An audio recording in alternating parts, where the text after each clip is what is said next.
Hello everyone, আসসালামু আলাইকুম। কেমন আছো তোমরা? আশা করি ভালো আছো। আমিও খুব ভালো আছি। আর চলে এলাম নতুন একটা ভিডিও নিয়ে।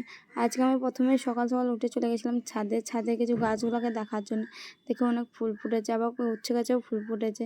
তারপর ছাদ থেকে নেমে চলে গেছিলাম দোকানে। আমার চাচাতো ফুফাতো ভাইগুলো বললো, কেউ যদি ফ্রি ফায়ার খেলতে চাও অবশ্যই কমেন্টে জানি। তারপর আমি দোকান থেকে এসে সেলাই করতে বসেছিলাম, কারণ 1 মাস ধরে মেশিনে বসাই হচ্ছে না খুব ভালোভাবে, সেই জন্য। তারপর দেখি মা ফুল করছে, তাই চলে গেছিলাম। এখানে আমি খানিক ভেজেও দিলাম মায়ের সাথে। তারপর আমি নিজে নিয়ে চলে এসেছি। তারপর আমি খেতে লেগে গিয়েছিলাম, দারুণ হয়েছিল খেতে, এত সফট হয়েছিল কি বলবো। তারপর দেখি আব্বু এসছে, আব্বু অনেকগুলো বাজার করে নিয়ে এসছে। তাই বাজারগুলোকে ঢেলে সমস্ত বাজারগুলো আমি গুছিয়ে রেখে দিলাম খুব ভালোভাবে। তারপর দেখি আব্বু মিষ্টি আর চপ এনেছে। এখানে 3টে চপ এনেছিল। আমার ছোটো বোন এটা তুলে নিয়ে খেয়ে অর্ধেক ছুঁড়ে দিলে দেখতেই পেলে।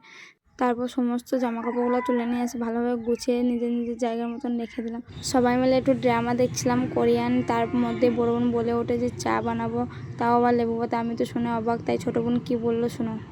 এই দেখো গাইস, এটা হচ্ছে আমার চা।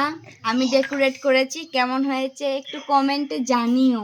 আর এই গরমে গরম গরম চা খেয়ে আমাদেরকে আরো গরম করে দিচ্ছে আমার বড় বোন। তো ডোন্ট মাইন্ড, আমি চাটা একটু খেয়ে তোমাদেরকে বলছি কেমন হয়েছে। তো চাটা আসলেই খুব সুন্দর হয়েছে। লেবু পাতা চা, তো আমার লেবুর গন্ধ অনেক ভালো লাগে। Bye bye. ছোটো বোনের রিভিউ শুনে আই এম অবাক। তারপর আমি বিকালে একটু রকিকে নিয়ে খেলা করছিলাম। আজকের মতন এখানে টাটা।